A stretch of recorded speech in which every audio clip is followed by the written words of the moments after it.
the solution.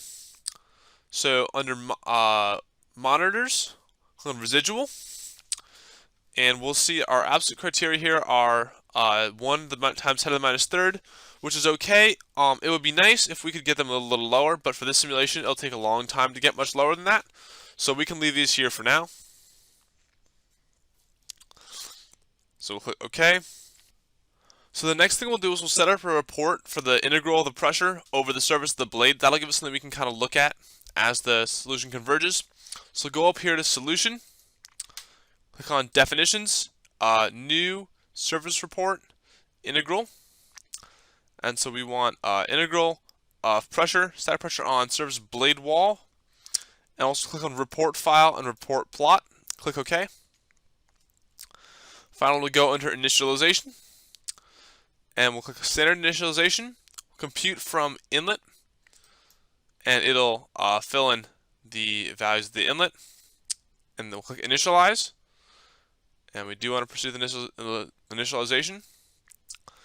Finally, we'll go into Run Calculation. And we'll set it to 1500 iterations. It should converge a little faster than that. But if not, it'll cut off at 1500. And we'll click on Calculate.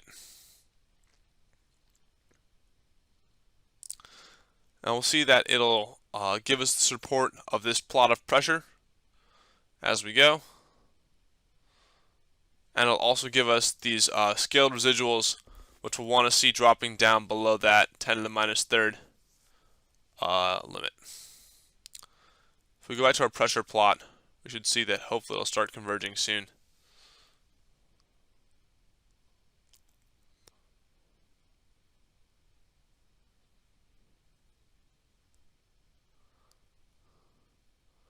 I'll let this run out for a while, and then I'll just clip it as we get towards the end.